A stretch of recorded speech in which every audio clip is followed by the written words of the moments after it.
Please welcome to the stage William Murdock, Executive Director of the Mid-Ohio Regional Planning Commission.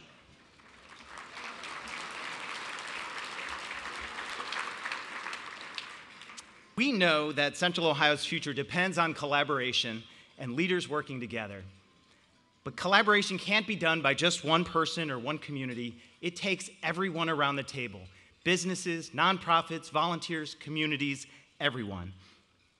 And I'm proud of the work of all of you, and especially my team members at MORPC. Please know that your service is making Central Ohio a better place. We're also grateful for the generosity of today's presenting sponsor, Ohio Health, our network sponsor, Ride Solution, all of the sponsors listed in your program today, and of course the MORPC team who helped organize today's event. Thank you all for your support and your organization. We couldn't have done today without you. Let's give them a round of applause.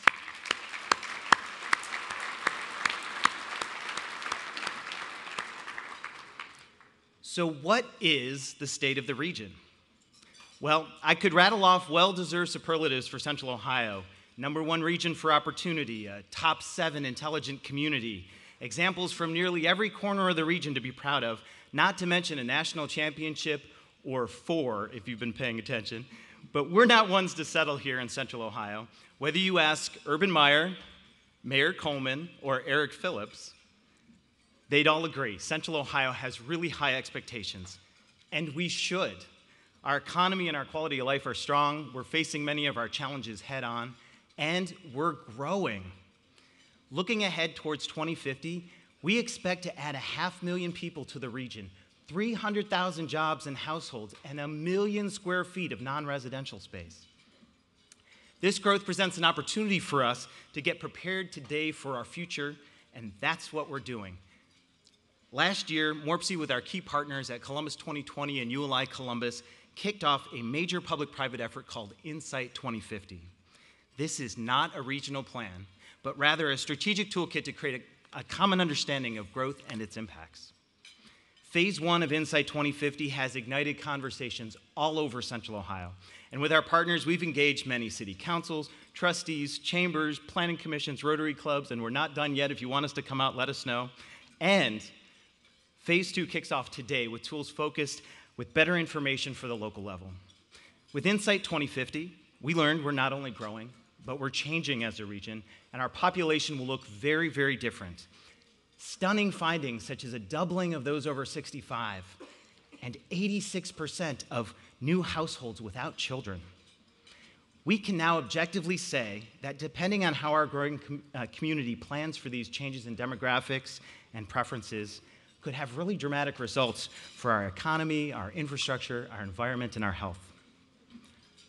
Focused growth could significantly reduce the costs to governments and households by billions of dollars and lessen the amount of farmland lost to development by the size of 3 major cities combined: Akron, Baltimore, and Seattle.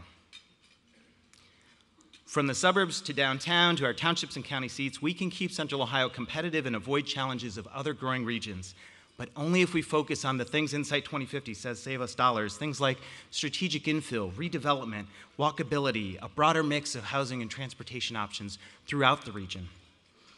Our future depends on ensuring economic growth and sustainability go hand in hand. It's a priority for the region, and as you know, it's a really big focus for MORPC. In fact, if you're breathing easier these days, our air quality in Central Ohio is a perfect example of this. Last year, we had 0 air quality days, 0 air quality alert days. That's great. We should applaud for that. There's an article in the Dispatch yesterday, if you didn't see it. And our ozone level has been better than ever. This makes a huge difference for community health. And in combination with compact walkable development, Insight 2050 tells us we could save $250 million in health costs through 2050. And having diverse and efficient options in energy, both for cars and for buildings, that helps the environment, but it also saves money. In fact, modifying our building patterns to accommodate growth and using tools like weatherization and new business investment tools like PACE could save over $2 billion and make our region that much more competitive on energy. Infrastructure and quality of life can work together to support economic growth.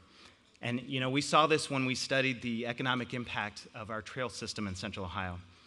Central Ohio's greenways are critical to improving our health, and they're also becoming a recruiting tool for businesses, and many of you have seen this.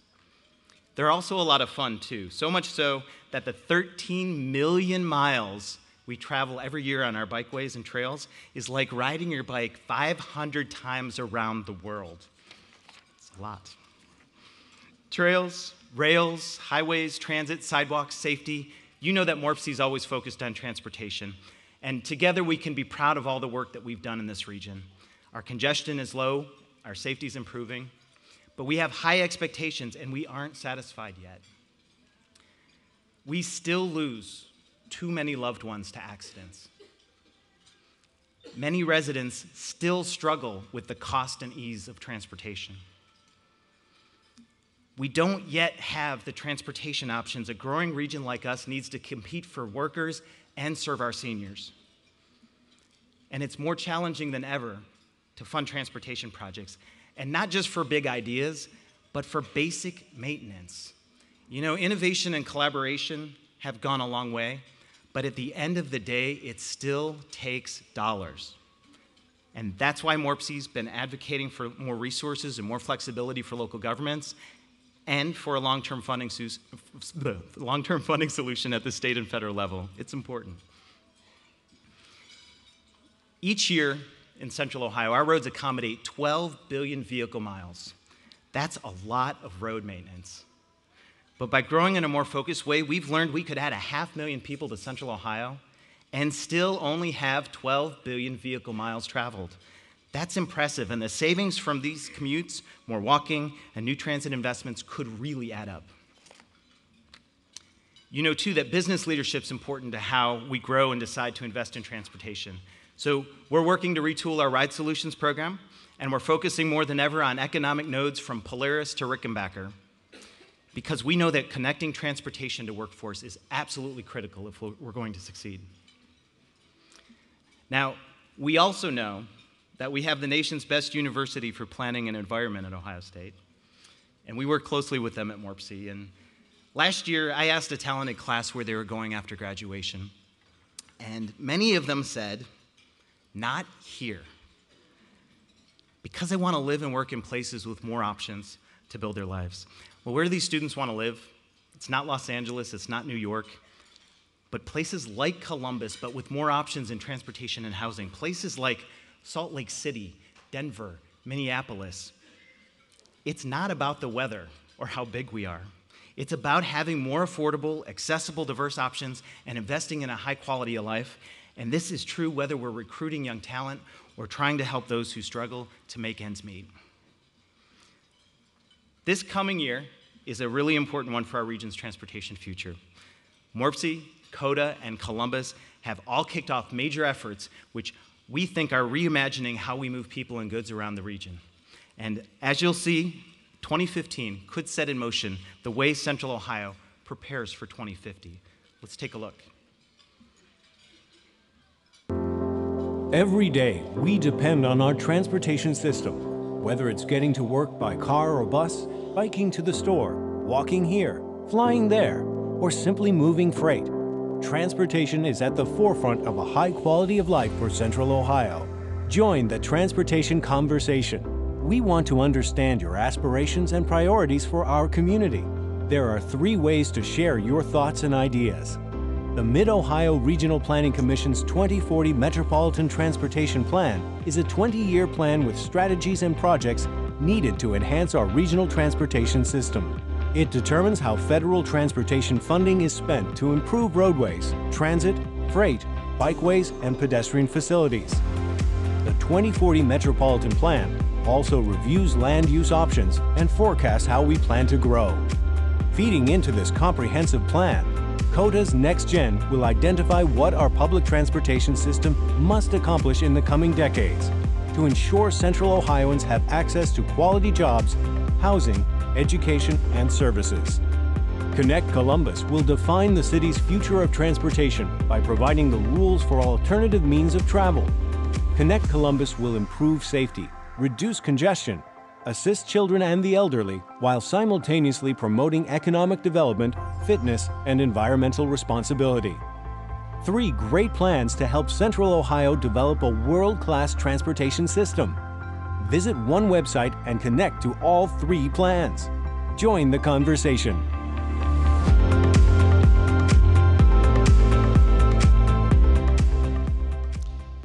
Please welcome to the stage Mid-Ohio Regional Planning Commission's Chairman of the Board, Eric Phillips, Union County and City of Marysville Economic Development Director.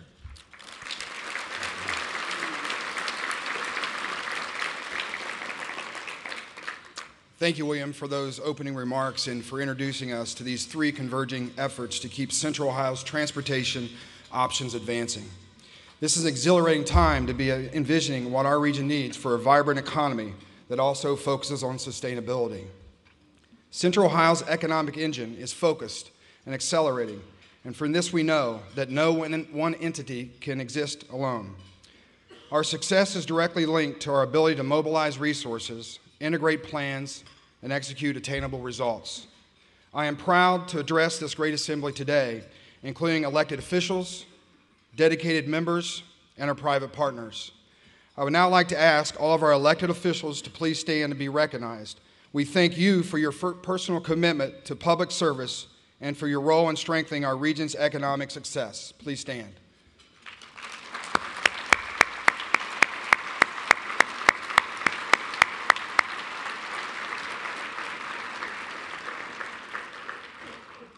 There are also some additional people making a difference through their time and dedication to a greater cause.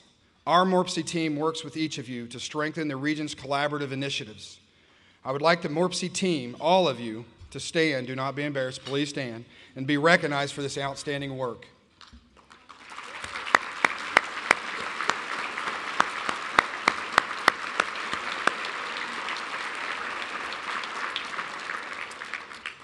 The MORPC team is led by Executive Director William Murdock, who has instilled enthusiasm and excitement within the organization.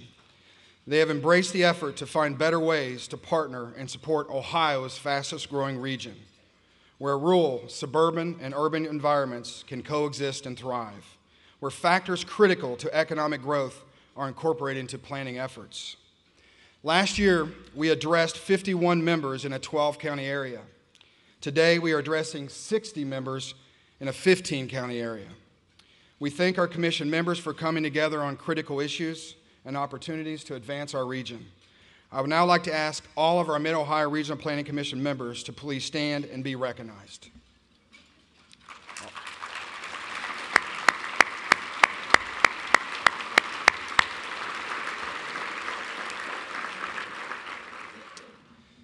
As you can see in the Business First insert that has been given to each of you today, our organization is working on behalf of you to build a better region.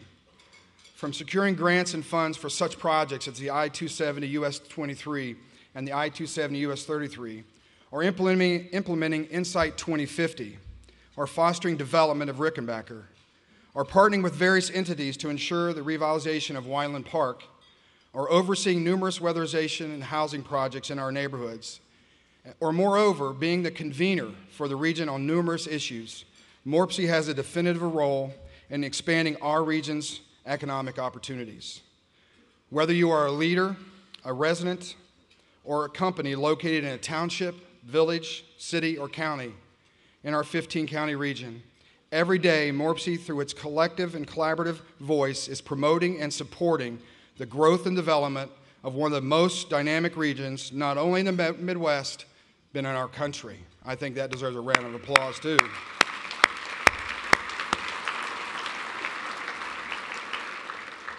This is why I'm honored to serve as the MORPC Board Chair for this unique and collaborative organization. At this time, I would like to ask William Murdock and my fellow officers to join me on stage. Matt Greason, the City Manager of Worthington, is our Vice Chair, and Roy McGinnis, Special Assistant to Columbus Mayor Michael B. Coleman, is our Board Secretary. We are fortunate to have this dedicated team serving with me as officers. The passion for pursuing innovative solutions with our collective voices has been extraordinary. Now at this time, I would to begin the State of the Region's presentation of awards. I would also like to ask the President of the Franklin County Commissioners and former MORPC Chair, Marilyn Brown, to join me to start the awards program along with Rory.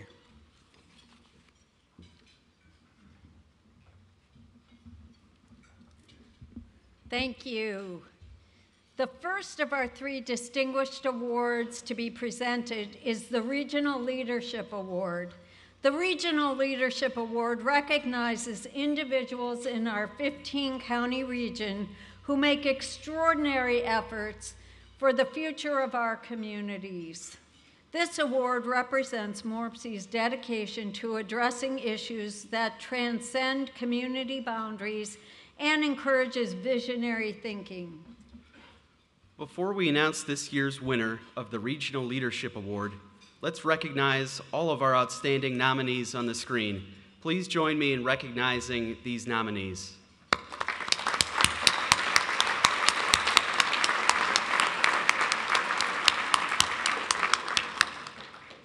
It is my honor, and I am truly excited this year to recognize this year's winner, my friend and truly visionary award winner and visionary thinker, my good friend, Mayor Michael Coleman.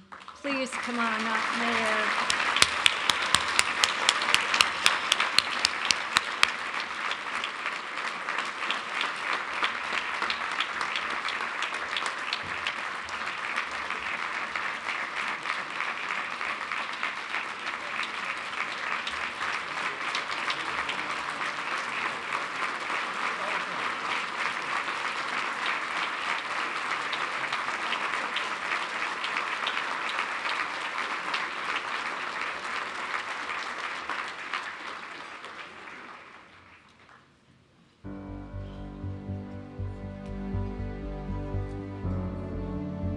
For 16 years, the longest-serving mayor in the history of Columbus has brought us to here.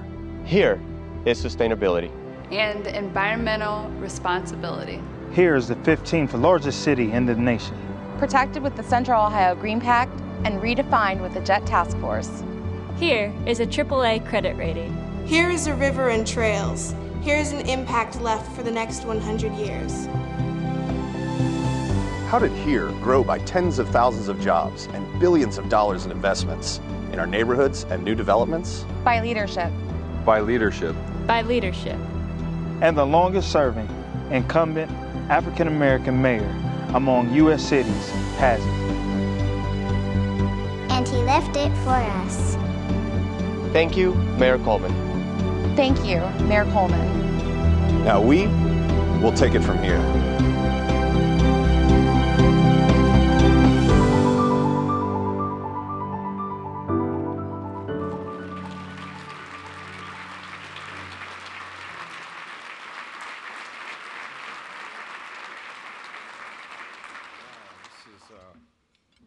Beautiful. Thank you very much.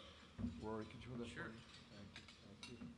So I'm grateful, and first let me say thank you to all of you, and thank you to this entire region for being the best region in our nation, the collaborative work that we all have.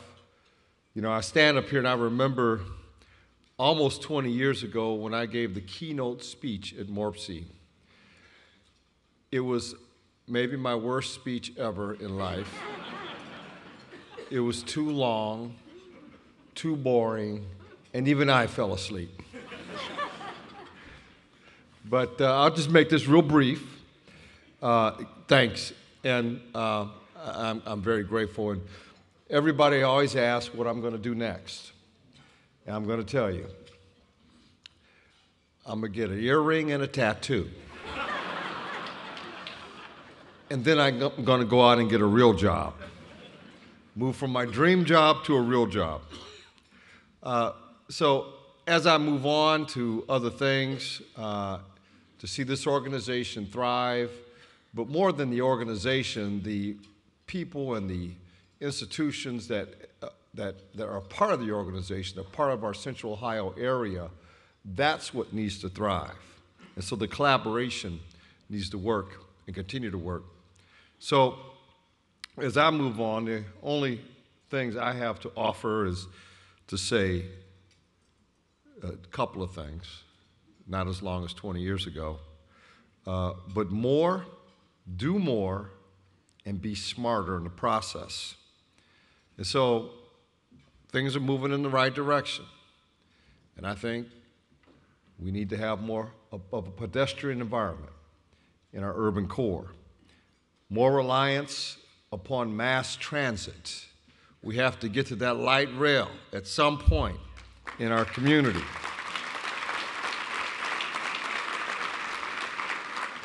An urban policy that looks at more densification of our housing policies and more direct flights out of our airport. I also think, as time moves on, that we ought to seriously consider merger of government functions, because it's becoming too expensive for all of us to be just doing the same thing without having a conversation of what we can do together better to make it less expensive for our taxpayer residents. A regional transit center for our airport, it being not just a place where we could fly from, but a place where we can get a bus, a place where we could have a light rail stop, a place that becomes a transit center for our entire region, and then more green and more sustainability in our communities. We got to be doing more, but smarter. And so I just want to thank all of you all for all you're doing, because we are moving in the right direction. We have strong leadership up here, and just keep doing what we're doing and what you're doing, and we'll be all right at the end of the day. God bless you. Thank you very much.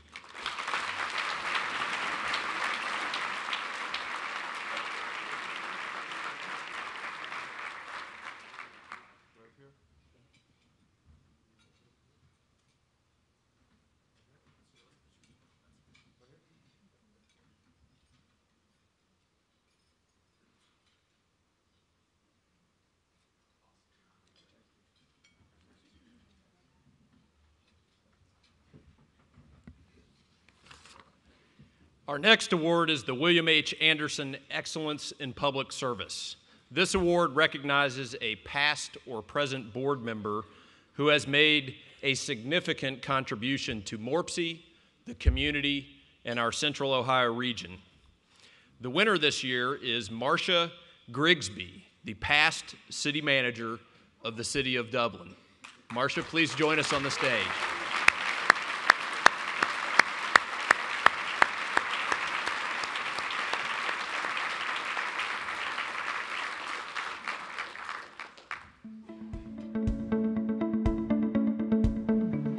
Marcia brought great vision and leadership to the City of Dublin during its height of development.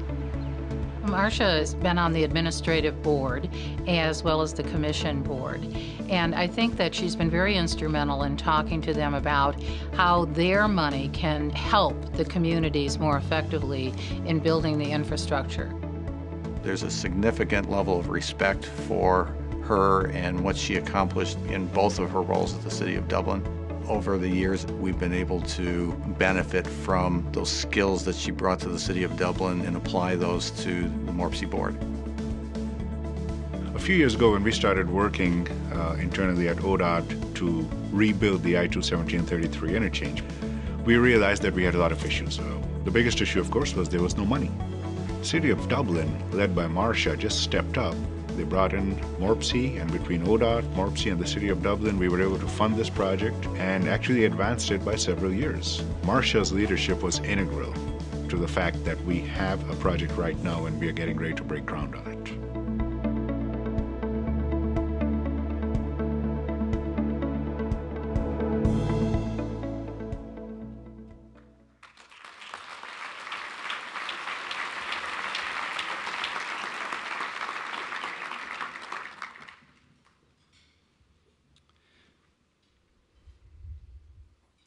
Please welcome to the stage Council Member of the City of Gahanna and member of the MORPC Executive Board, Karen Angelou.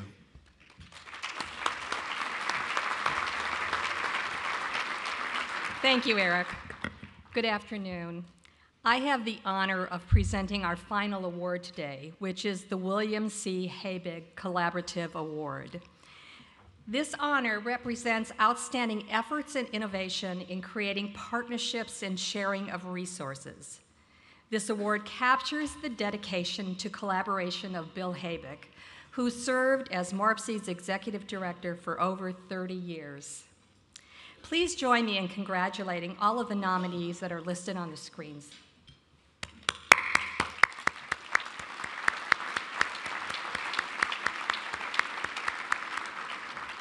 And this year's award goes to Mr. Yaromir Steiner.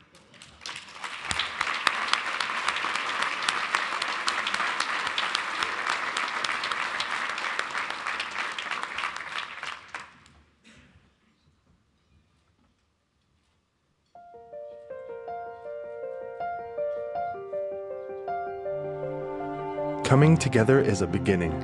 Staying together is progress, and working together is success. If everyone is moving forward together, then success takes care of itself.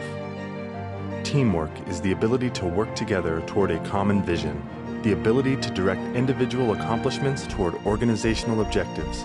It is the fuel that allows common people to attain uncommon results. Yaromir Steiner has been instrumental in the collaborative effort known as Insight 2050. Insight 2050 is a public-private partnership that provides objective data and analysis to local governments, developers, and business leaders about the impact of the region's population growth for the next 30-plus years. Yaromir has long been an advocate for regional planning and development. His passion and collaborative spirit is making Central Ohio a better place.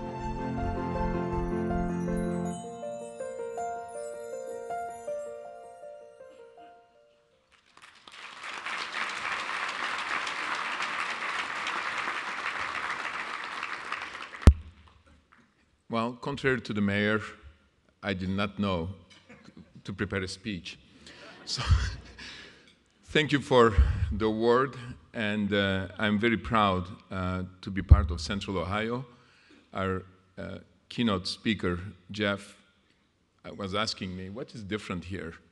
And as some of you know, I lived in Istanbul, I lived in France, I lived in New York, Miami, Houston, and now in Columbus, the longest place I've lived in my life. And it takes a while to discover what makes us unique. And it is not, our river.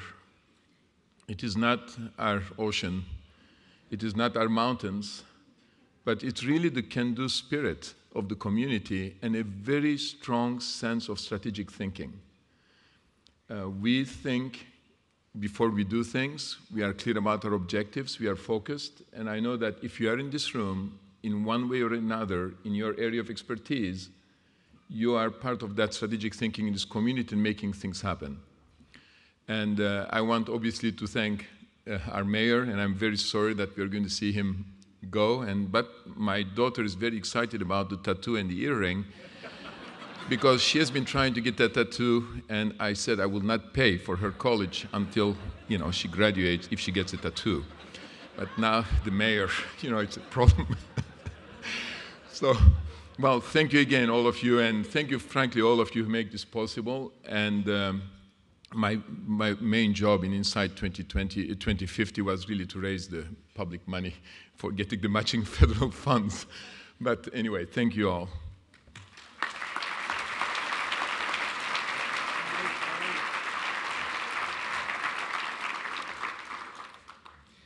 Okay, Yaromir, don't go anywhere. Yaromir actually did not know he was going to receive this award today, which is perfect to give it to him like this. I can't think of anyone more deserving of an award about collaboration and regional partnership. Yaromir is so passionate about Insight 2050, but it's just not this project. It is his willingness to work with new people and bring public and private stakeholders together in the same room and the same table to plan for our region's future. When Yaromir speaks, people listen. And it's not just because of his accent either. It's because Yaromir is inspiring and has great insight, no pun intended there, Yaromir. Okay, Yaromir, come over. We want an update on Insight 2050, which you're going to give us today. Okay, so what's next with Insight 2050? We are excited to announce today that we are starting to provide some of these tools and resources to you. The next phase will include 4 components. Okay, the 4 components here. I'm waiting for the slides to come. The first one is outreach. We want to continue to talk to our local government, business and development leaders about the findings of Insight 2050 Phase 1.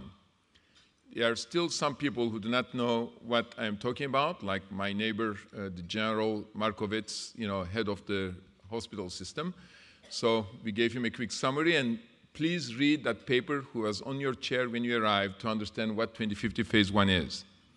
But with me standing here today, I am telling you that MORPC, ULI Columbus, and Columbus 2020, we are all here to meet with your elected officials, with your builders in your community.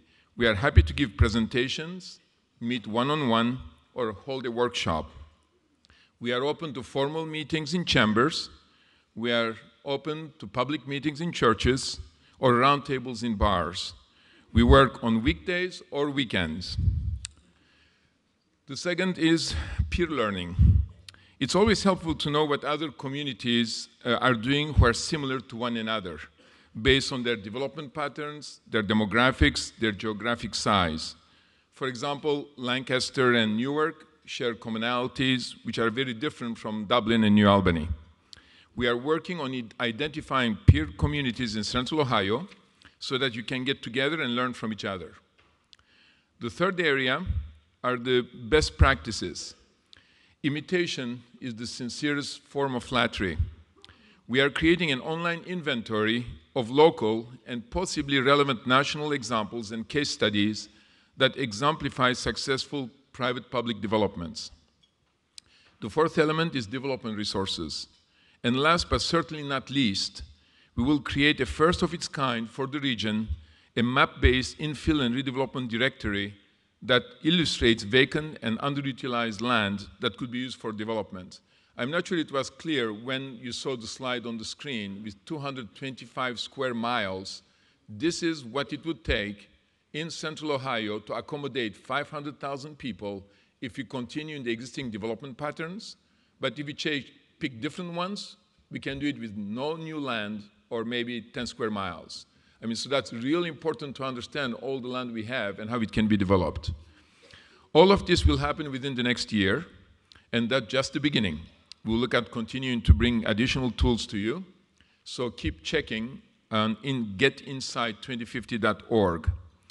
But one last thing I would like to say. First, I would like to thank William for his leadership, and frankly, William is only the front of a great number of people for bringing MORPC to where we are, from a very dry and boring organization when Michael made the speech 20 years ago to an organization where we meet on the weekends at the bars talking about urban development. And secondly, to make all this possible, I still need to find another $150,000 of matching private funds. So all the corporations hidden here, you're going to get phone calls from me. Now we have your emails. Thank you.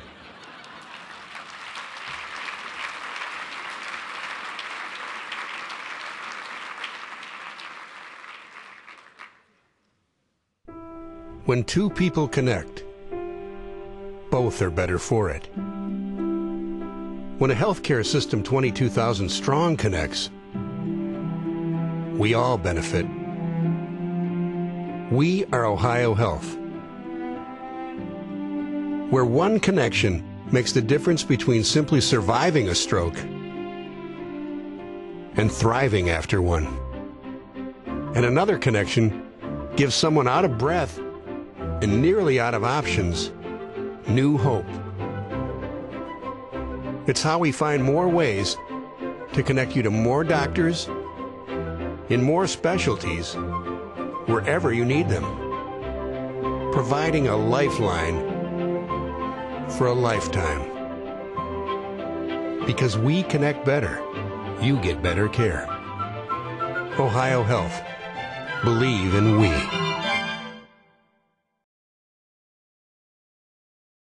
Ohio Health and the Columbus Zoo and Aquarium invite you to hoof it. It's a program designed to help you and your family be active in everything you do, even at the zoo.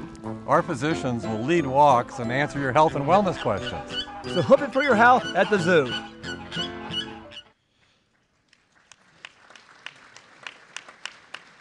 Please welcome to the stage Senior Vice President of Central Ohio Operations for Ohio Health, Dr. Stephen Markovich. Thank you. Thank you, and really appreciate the opportunity to be here with you today. Ohio Health is proud to be a sponsor of today's event, and I want to tell you a little bit about why we think the work of MORPC, and specifically why this work about the way our region grows and develops is so important to us in the healthcare sector. In the first video clip, there's a core message about connections. We as a community need to make sure that we work as a system so that we provide the best, most efficient, most effective care for all of us that live here and benefit from the system. A big part of my job over the last few years has been the installation of a new electronic medical record, connecting inpatient to outpatient, primary care to specialists, core of Central Ohio to the region, employed physicians to independent physicians, one healthcare system to another. Imagine that when our medical record could be shared. The real benefit comes in connections. Now let me shift gears for a moment and tell you a little bit about healthcare and how it's changing and what it means to us at Ohio Health. We've all heard the controversy over the Accountable Care Act, better known as Obamacare. And I'm sure the controversy over objectives, cost, outcomes, measure, success will continue for a number of years. The ACA was not designed, nor does it solve all of the problems of healthcare, but it does begin to get us aligned. It does begin to create incentives that bring us together. The year-over-year growth in costs that we have in healthcare is not sustainable. We all know that to bend the cost curve, we're going to have to do things differently and work to improve the clinical care, the return on our investment that our community makes. We must improve the value we receive for our healthcare dollar. And to do that, we need to focus not only on high-quality care for the sick, but on helping everyone realize that there is value in wellness and sustaining the best health that we possibly can. We need to focus on sick care and well care. We have an epidemic of obesity and diabetes in our country and our community. We have persistent problems with coronary and vascular disease, hypertension, and a litany of other comorbid conditions that are actually interconnected. So we need to get up, we need to get active. And we need to understand that prevention, a healthy diet, and reasonable exercise are an essential part of feeling and being our best. They are essential to lowering the cost of healthcare, too. Which takes me to the second clip you saw on Hoof It. Ohio Health is partnered with the Columbus Zoo, and Hoof It is one of our important programs. We know that there are extraordinary benefits that come from just walking. And we've been working on a program at Ohio Health to increase the walking that our own associates and their families do with Virgin Health Miles that actually incentivizes our associates for the amount of walking they do. This results in weight loss, improved cardiovascular fitness, and better blood pressure control. And that's why I'm excited to be here today. Our speaker is going to talk about transportation and connecting. One of his messages will be about the merits of pedestrian transportation, which not only improves the vitality of our region, it improves the vitality of the human, improving the physical and mental well-being of all of us. So with that being said, it's my pleasure to introduce Jeff Tumlin. Jeff is an expert in helping communities move from discord to agreement about the future and has helped in cities around the world, from Seattle to Vancouver, from Moscow to Abu Dhabi, just to name a few. Jeff is renowned for helping people define what they value and building consensus on complex issues and controversial projects. He provides residents and stakeholders the tools they need to evaluate their transportation investments in the context of achieving strategic long-term goals. A dynamic and frequent guest speaker, Jeff is the author of Sustainable Transportation, Tools for Creating Healthy, Vibrant, and Resilient Communities. And he is the owner and director of strategy at Nygaard Consulting Associates, a San Francisco-based transportation planning and engineering firm that focuses on sustainable mobility. Please join me in welcoming him to the stage.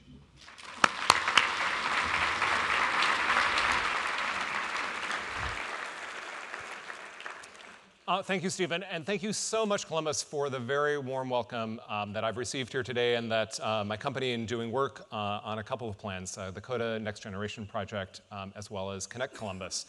It's really, really great to be here. And though I live in San Francisco now, I was born in Los Angeles. And growing up in Los Angeles, like all little boys pretty much anywhere, I was really fixated on all modes of transportation, trains, but also cars. And growing up in LA in the 1970s, I watched a lot of TV. And TV taught me many things, including that someday owning my own vehicle would bring me power and freedom and autonomy and social status, and someday other things that I wasn't all that concerned about as a 7-year-old. But later, my first job was actually working at Disneyland. I worked in Tomorrowland, where the most popular ride today in Tomorrowland still remains one of the only rides at Disneyland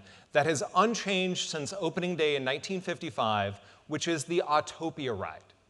And the Autopia ride is amazingly popular today, in part because it comes straight out of the most visited industrial exhibits in the history of the world, which were the Futurama exhibits at the 1933, 39, and 64 World's Fairs. The Futurama exhibits were sponsored by General Motors, and they reimagined a city. They reimagined the American city, really even in the height of the Great Depression, in which there would be a chicken in every pot and a car in every garage. And our culture would be transformed by unlimited mobility. And indeed, the United States made one of the most extraordinary investments in infrastructure, building the interstate freeway system, which I would argue is one of the wisest infrastructure investments that any country has ever made, and indeed transformed this country. That in delivering freedom of mobility, we delivered economic freedom, social freedom. We allowed people to get out of their small towns and into big cities, to move about, to sell their goods in larger markets. It was an extraordinarily good investment. But part of that investment was based on a promise that mobility was free and unlimited. And aren't we all a little irritated when that promise doesn't turn out to be reality? And so our country is stuck with this gap between the promise and the possibility of unlimited mobility and what we actually experience in our day-to-day lives. I got my driver's license on the day of my 16th birthday. I saved all of my money, bought my first car when I was 17. And I love owning my car. But I also recognize that my generation was the last generation to believe that owning my own car would indeed bring me freedom, autonomy, social status, and sex. That in fact, there is something that brings people all of those things today. And driving a car is the only thing now that takes us away from the device that brings us what we really want. And so we're left with some challenges. The challenge of the law of unintended consequences, and also a challenge of a gap between linear thinking and systems thinking. I like to argue that running a city is a lot like running a small business. It is extraordinarily complicated, and I know that it may seem like if I beat my employees, I can get more productivity out of them, but that's not good long-term systems thinking. That running a business is actually a very complicated exercise. And I also recognize in running a business that if I were to run my business about only what I care about, and we've all seen businesses that have tried to do this, they don't stay in business for very long. That if you want to be successful in business, you don't need to care about what you care about, you need to care about what your customers care about. And if you want to do really well in business, you not only need to care about what your current customers care about, but particularly what your future customers care about. And so that leaves us with our challenge in the mobility world about what is it that our future customers care about. Dr. Markovich talked a lot about, just recently, about the role of public health and its relationship with transportation, and this crisis that we have in obesity in this country. The Centers for Disease Control in Atlanta has been tracking obesity rates by state and actually down to the county level across the United States and has been reporting it in handy map form since 1985. If you can see on the screen, over time, we've got 10 to 14% of adults. In 1987 in Ohio, clinically obese, 30% body mass index over what they should be. And those trends continue over time to the point where we keep having to change the scale every couple of years, where in 99, 2000, 2001, Mississippi and Alabama, they're over 25% of adults obese. 2005, we changed the scale again, over 30% of adults. Ohio's still doing relatively well. There goes Ohio. 2007, 2008, 2009, and so on.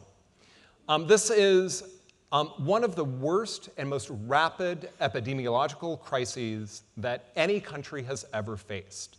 And of course, there are many causes, has partly to do with diet, but the strongest correlation that we find between obesity and of course all of the other problems related to obesity, cardiovascular disease, just all of the things that get difficult in your body when you're carrying too much weight, the strongest correlation that we find is not even with diet, but in fact with whether daily exercise is a part of our lives. In fact, whether walking is a built-in part of your daily life and not just something that you've got to drive to a gym to do, but something that happens as a course of your everyday life of running errands and so on. And so we're fascinated by this connection between the role of transportation and achieving public health outcomes. In fact, some of my physician friends accuse me of having far more power over public health outcomes as a transportation professional than they do in the medical profession. Because I can solve the underlying problem, they can only treat it. The other thing that I found fascinating in doing the research for my book is not only the relationship between transportation and the health of the physical body, but also the way our mind works, particularly this remarkable neuropeptide called oxytocin. This is what it looks like in case you've never seen it. It's a chemical that's naturally produced in the brain that is the biological basis of trust. And it is produced under very specific circumstances. So it's produced when you gaze longingly into the eyes of somebody that you love. It is produced most prominently during breastfeeding and orgasm. But it is also produced, most remarkably, with outdoor exercise. Not indoor exercise, and we don't quite understand why that is, but outdoor exercise.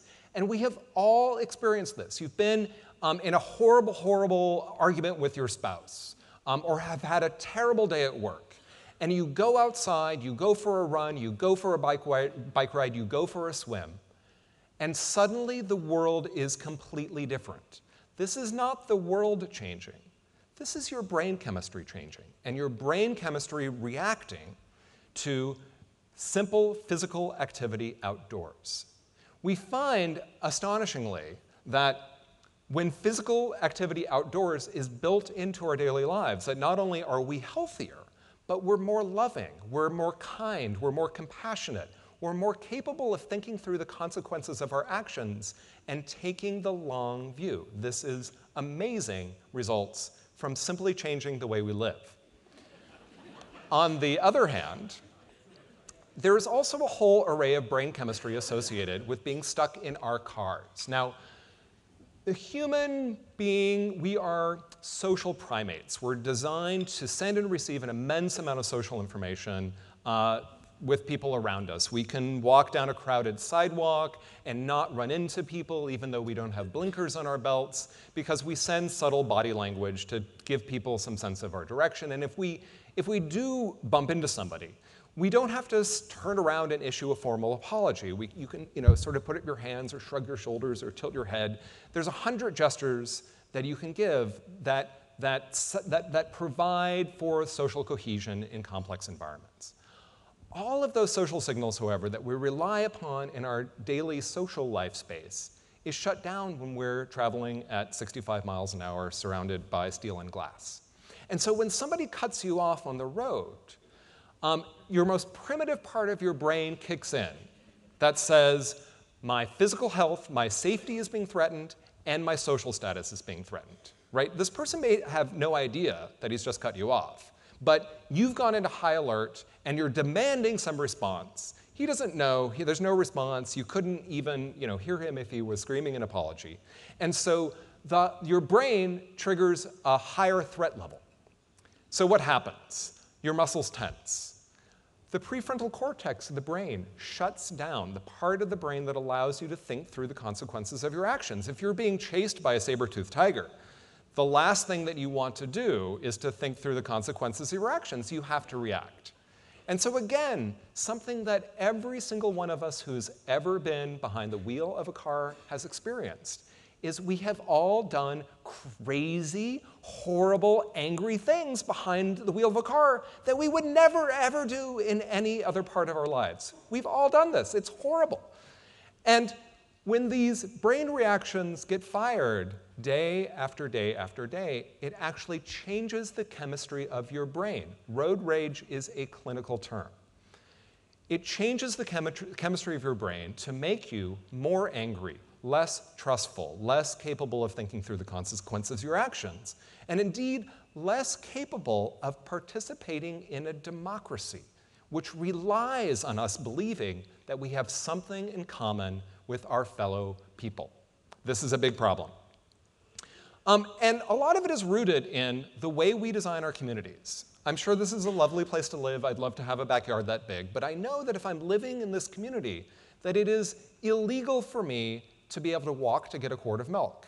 It's illegal for me to be able to send my children to school without me having to drive them, simply because of the way that the community is designed. And as we look at the DNA of our communities, at its rules and its regulations, this is the perfect realization of our codes and regulations, something that nearly every community in the United States faces. And indeed, look, it's a mixed-use development. There's some residential, there's some employment, some shopping. All of those businesses have met their minimum parking requirements. Very, very important, meeting your minimum parking requirements. And indeed, it's a complete street. Look, there's sidewalks, and there's landscaping. This is perfect. Oh, and look, there's even a pedestrian. So we've really achieved our goal. And nearly every community in the United States that I go to has lofty policy statements about walkability and sustainability and mix of use and bikeability. And then we go and we look at their rules and regulations and performance metrics, and we notice a complete contradiction. And people get angry at their poor municipal traffic engineer, who is forced, even if the municipal traffic engineer knows that that's a terrible street, she is still required to design that street by your own community's design requirements and rules. And so, because this is an urban policy forum, I have to get all wonkish on you and talk to you about some things that really all communities need to change. So I have 5 key things that you can all do at home. Very easy to do, will cost you nothing. Well, it'll cost you some, but there's no excuse for not doing. And number 1 is measuring success. Nothing can be more important than how we measure the impact of our transportation investments on our community's larger goals.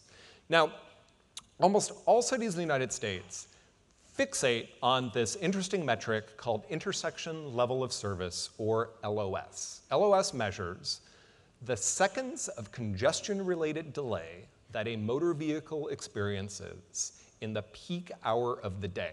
And it's measured according to a letter grade system, A through F, which of course was set up just that way to match the A through F system on your daughter's report card, with the assumption that level service A, awesome, good job, traffic engineer, level service F, failure, unacceptable level of service. That's how it is defined. And indeed, yeah, level service A, you can drive as fast as you would like. This is our primary value in the transportation world, unrestricted fast driving. And of course, level service F, complete disaster when there are other people stopped in front of you, completely unacceptable. But of course, how you actually weight level of service depends a bit upon your perspective. So with a traffic engineer fixated on unrestricted driving in the peak, really peak 15 minutes, the peak hour of the day, not recognizing that, well, actually, in every single successful commercial district anywhere in the United States, all of them are at level of service F at the peak of the peak. Indeed, in the off-peak time, level of service A is terrible. Level of service E for a retailer is optimal. Level of service F a lot better than level of service A, because at level of service A, the cars are driving too fast to slow down and see in your storefront window. So if you were an economist, you would say that, in fact, the successful street is the one where supply and demand are in perfect balance at the peak of the peak. If the road were developed any wider than to be level of service F in the peak 1 hour, that would be ridiculously wasteful, particularly for the other 95% of the day. And indeed, that street that has unlimited capacity is overbuilt and not contributing to the economic and social health of the city. So what I challenge all of my clients to do is to think about what your local values are. Transportation, after all, serves no independent utility. All we do in the transportation world is provide an investment strategy for you all to achieve your larger goals. And not just congestion reduction, but really what we're about is creating real estate value, frankly. That's the primary impact of transportation investments. But we also have a very important role to play on public health, on social equity, on seeing to whom the benefits of our investments accrue, and do the most vulnerable of your residents have the same opportunities to showcase their talent and be entrepreneurial? Because if they don't, if you're denying significant percentages of your population base the opportunity to put their talent forward, there is no way your region is going to remain competitive globally in this cutthroat economy. So social equity is incredibly powerful, not just because it is right, but because it is an economic necessity. Similarly, ecological sustainability. You're very proud of your air quality record here. What about water quality? What about particulates along your highways and in residential neighborhoods along your freight lines? There are very important things that we need to be measuring about transportation, and if they're not a part of your performance metric system, if they're not quantified, they're not going to exist. In New York City, as they've been rearranging their streets under former Mayor Bloomberg and Jeanette Sadeghan, they focused on how changes were affecting sales tax per square foot of retail. They fixated on actually asking citizens how they felt. How people perceive the transportation system in many ways is more important than seconds of delay. Another thing that's important to understand about measures of success is that while none of us likes congestion, it is not possible to solve our congestion problem through infrastructure alone. Now, when we get upset about congestion, we'll oftentimes complain to our local traffic engineer and demand the roadway will be widened. And that makes driving faster, so it makes us happier. It's great. But now, honey, that new restaurant that opened across town, now that it's faster to drive there, why don't we go check it out? Or more importantly, why don't we get that bigger, cheaper house farther away now that they've built the new expressway out to the outer suburbs? So faster driving equals more driving, which equals more congestion, which makes us unhappy, which makes us demand that we widen the roadway, which then makes driving faster, which makes more people drive. And so we still somehow believe that somehow adding just one more lane will surely solve our congestion problem. It doesn't. There's only one city in this country that has succeeded in solving its congestion problem, and that's Detroit. Congestion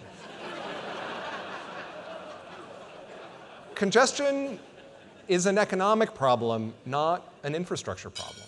Congestion is what happens when the demand for transportation equals the supply, and the transportation system is self-balancing. The best that we can do with congestion is to decide where it goes. And so it's all the more important that we focus on the things that truly matter. She matters, and she matters, far more than seconds delay for cars at arbitrary intersections.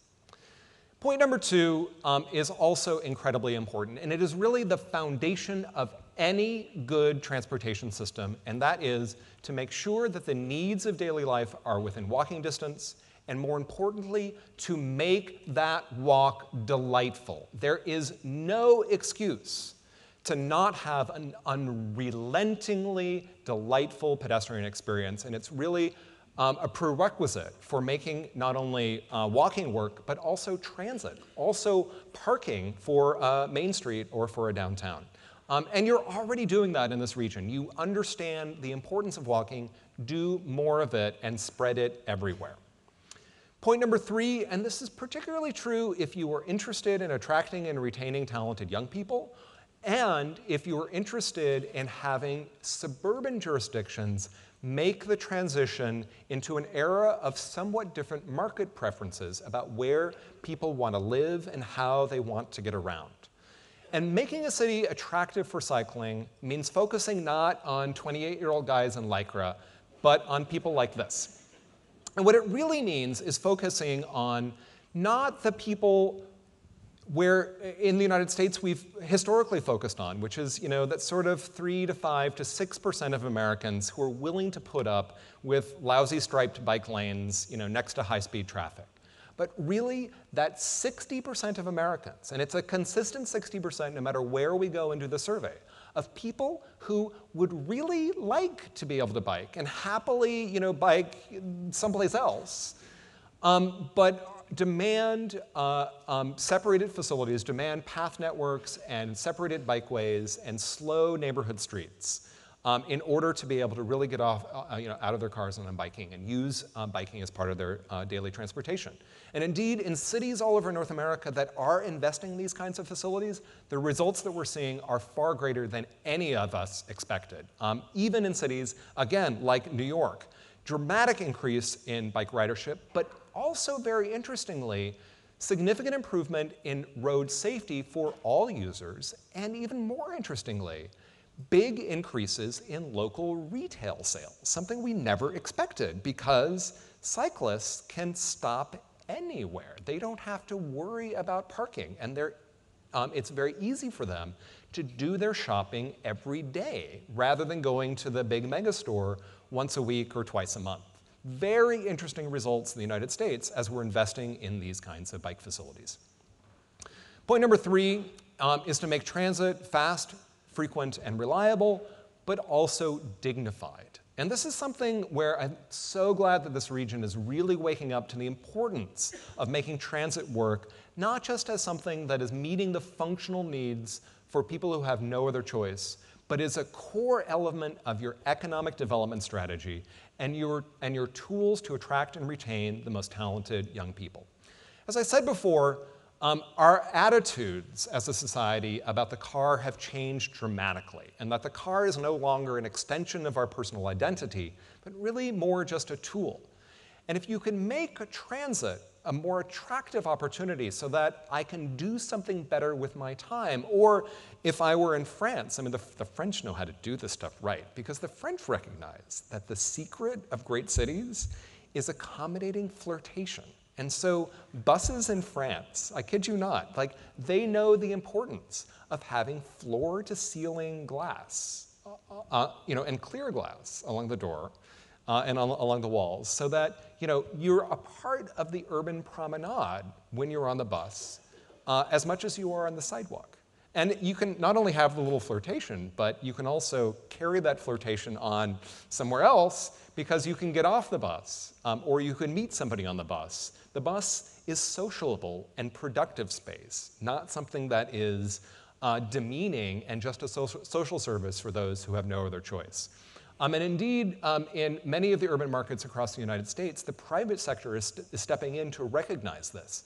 Some of the highest ridership transit in the San Francisco Bay Area is actually privately funded as part of major employers' business strategy to be able to attract and retain talented young people and also put them to work while they're commuting to work. So we're also seeing extraordinary results if you deliver both quality, speed, and reliability, huge increases in ridership, and in fact, increases in cost effectiveness because of those increases in ridership. Point number 4, also very wonkish, is making sure that you have the right street design manual.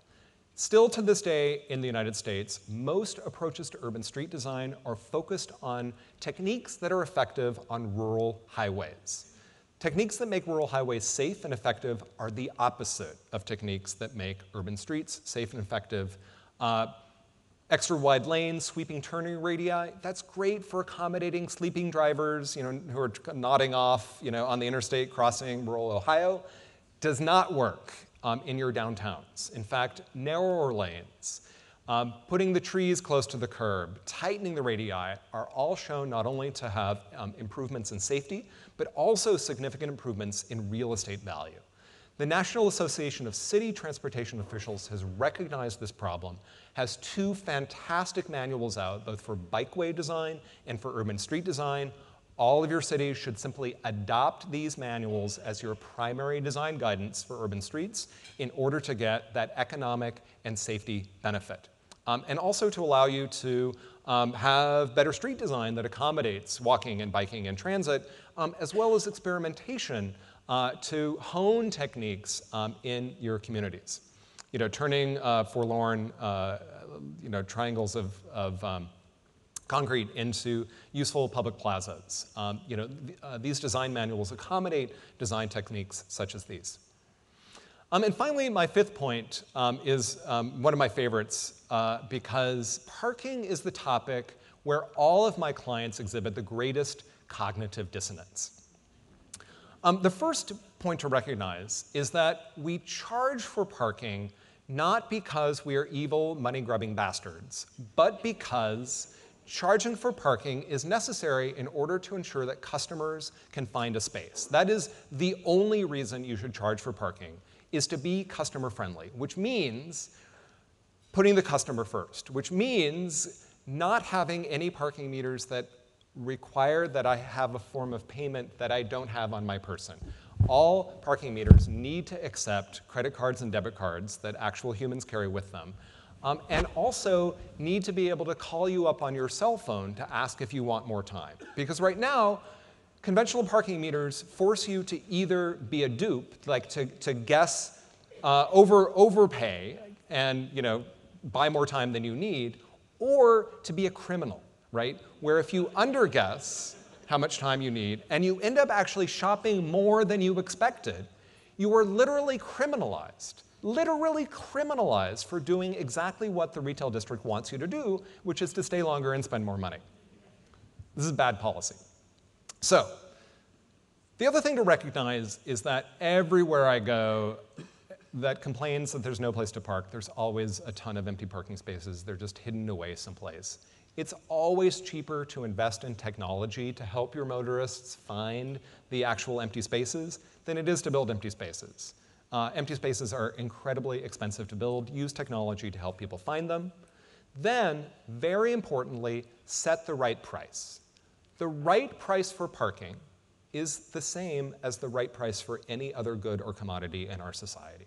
The right price for parking is the lowest price that achieves about a 15% availability target at any time of day. The right price is the lowest price that achieves your availability target. If you charged more than that, you'd end up with too many empty parking spaces and unhappy merchants. If you charged less than that, you'd end up with people not being able to find a parking space and unhappy merchants. Charging the lowest price gets you the greatest revenue and the happiest merchants. And so that means the price varies dramatically. It's 3 times higher on Main Street than it is a block away. It's 3 times higher on Main Street than it is in the parking garage on Main Street. It also means setting the right hours of enforcement. If you have an evening restaurant and entertainment district like downtown Pasadena, California, you can extend the hours of enforcement until late at night. You may also notice that it's not, in fact, in Leviticus that parking should be free on Sunday. The reason we don't charge for parking on Sunday is we haven't updated our parking codes since 1958, when stores were closed on Sunday. Still, people will accuse you of being evil, money-grubbing bastards, so be very conscious about where your parking meter revenue goes to. Invest it in the district where it is raised. It helps. but also think about parking systematically. So this is a big, ugly arterial. All of you have one. And all of you have different land uses arrayed along the arterial, and you've got separate parking lots for each of them. And you'll notice that the parking lot is bigger than the building, because that's what your minimum parking requirements require.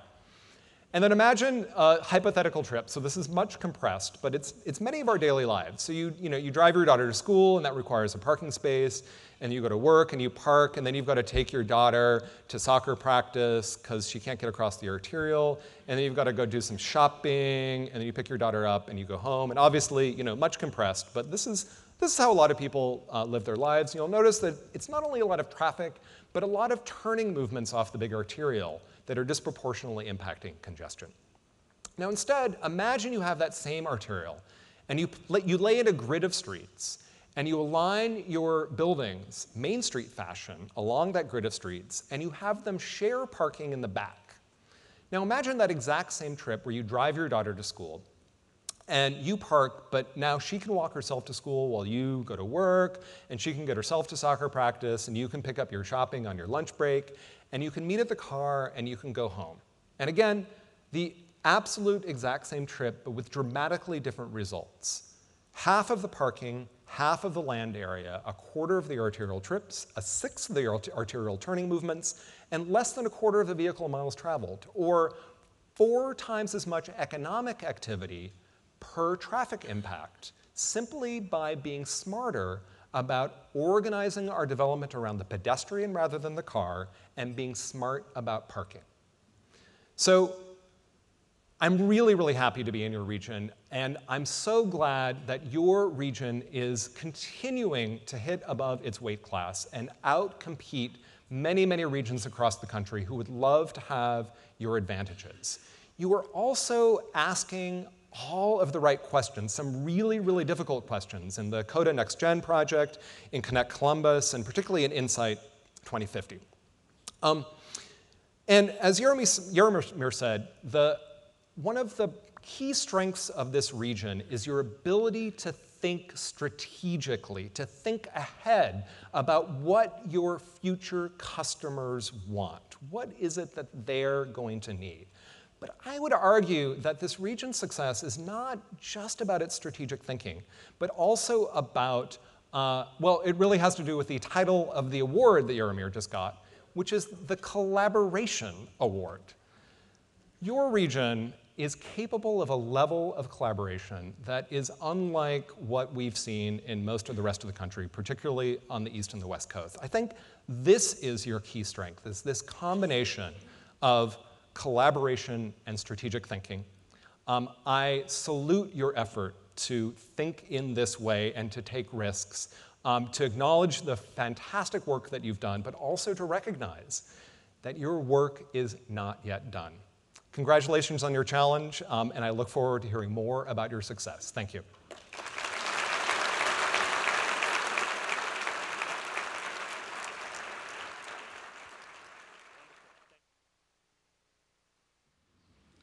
Mr. Tumlin, thank you so much for your thought-provoking, enjoyable presentation. Let's recognize him again. It was a great, great presentation.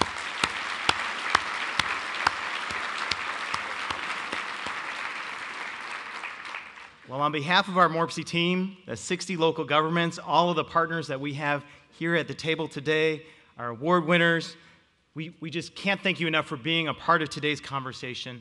There's a lot more to come on Insight 2050, on these various transportation efforts, and we're looking forward to working with you on it over the next year. That's it. Have a great day. Enjoy your weekend, and we'll see you next year.